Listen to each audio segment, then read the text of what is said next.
tidak ada versi manualnya lagi. Ya contohnya mobil sejuta umat ya, Avanza, Xenia masih ada versi manualnya. Jadi sekarang banyak kan pabrikan sudah meninggalkan automatic transmission, sudah beralih ke CVT. Di Lamborghini ada Lamborghini Huracan, ada BMW Z4, M3, M4. Sekarang ini pabrikan merasa efisiensi bahan bakar itu penting. Jadi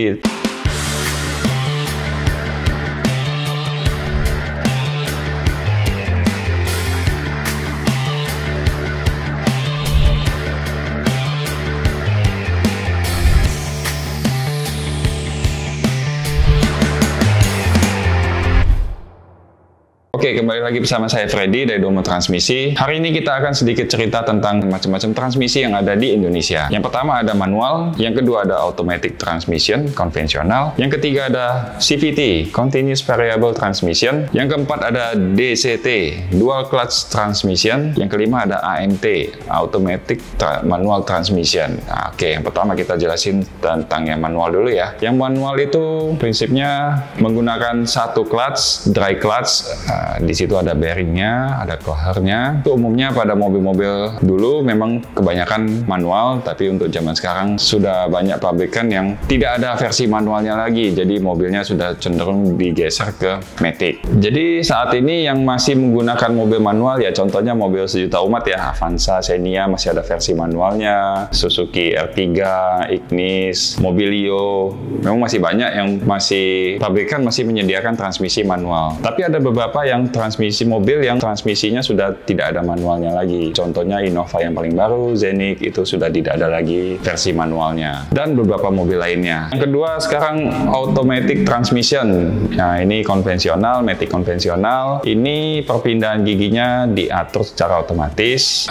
Jadi mengandalkan dari torque converter. Jadi dari engine, torque converter mengubah tenaga mekanis menjadi tenaga kinetis. Di automatic transmission itu sangat tergantung dengan fluida. Jadi tekanan olimetik fluida itu berperan penting dalam proses perpindahan gigi di dalam transmisi matic. Jadi olimetik itu sangat penting di matic karena pertama mengandalkan tekanan, yang kedua tekanan tidak boleh kurang, olimetik juga tidak boleh kotor menyebabkan tersumbat, jadi tekanannya kurang. Untuk mobil matic yang konvensional saat ini masih ada beberapa, contohnya dari pabrikan Suzuki itu R3 XL7 itu masih automatic konvensional. Sedangkan Honda sudah banyak yang CVT, Toyota yang baru-baru juga Avanza, Xenia juga udah CVT.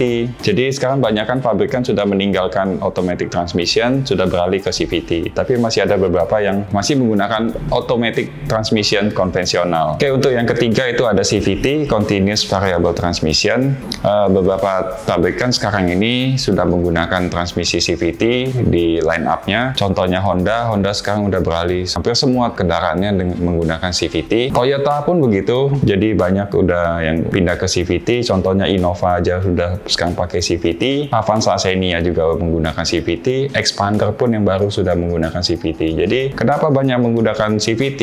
Sekarang ini pabrikan merasa efisiensi bahan bakar itu penting. Jadi transmisi CVT itu lebih efisiensi dalam bahan bakar. Itu yang pertama. Dan yang kedua, untuk CVT perpindahannya lebih halus karena putaran mesin bisa disesuaikan dengan si transmisi. Transmisi mengandalkan primary dan secondary pulley. Di situ ada steel belt. Nah, jadi nanti merenggang itu. Jadi rasionya mengikuti dari putaran mesin. Kenapa dia halus? Kenapa dia efisiensi? Karena di situ beda dengan automatic transmission konvensional. Oke, yang keempat itu ada dual clutch transmission atau DCT. Untuk DCT ini populasi kendaraannya tidak begitu banyak di Indonesia. Salah satunya kendaraannya ada Ford Fiesta misalnya, dan beberapa sport car lainnya. Contohnya di Lamborghini ada Lamborghini Huracan, ada BMW Z4, M3, M4, ada Corvette juga, C8, itu beberapa contohnya ya. Jadi banyak sport car yang menggunakan DCT. DCT itu sebenarnya penggunaannya kopling ganda. Jadi koplingnya ada dua. Jadi yang satu dia mengikat dengan gear yang ganjil dan yang satu lagi dengan gear yang genap. Contohnya misalnya yang satu 3, 5, 7 itu jadi satu. Nah nanti ada satu lagi yang genap 2, 4, 6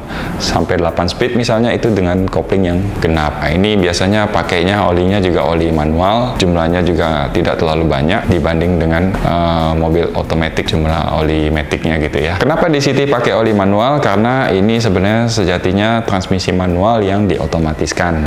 Oke, yang kelima kita ada AMT Automatic Manual Transmission. Jadi ini manual yang diotomatiskan juga. Contoh mobilnya itu beberapa dari Suzuki, contohnya Suzuki Ignis, ada Suzuki Caribou Wagon, itu ada yang kita kenal dengan sebutan AGS kalau di Suzuki, dan di Wuling juga ada, contohnya Wuling Cortez, itu transmisinya AMT. AMT ini transmisi manual, koplingnya kopling kering sama dengan manual, tapi perpindahannya diatur oleh ada solenoid yang untuk menekan untuk perpindahan giginya gitu. Oke, jadi itu macam-macam jenis transmisi yang umumnya ada di Indonesia. Jadi mau apapun itu jenis transmisinya, teman-teman jangan lupa rawat transmisi kalian. Nah, jika ada kendala dan perlu perawatan, itu bisa langsung datang ke Domo Transmisi. Perawatan di Domo Transmisi ya meliputi dengan penggantian oli matic, filter oli matic, ataupun sampai overhaul. Nah, itu jadi jika ada kendala, teman-teman bisa langsung hubungi kita Domo Transmisi. Kita juga ada pengecekan senilai 99.000, itu pengecekannya namanya Professional Transmission Inspection. Jadi kita akan mengecek secara detail menggunakan scanner juga. Kita lihat, nanti kita cari ada problem di transmisi teman-teman.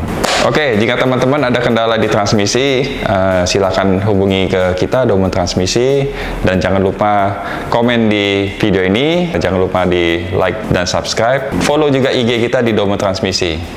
Terima kasih.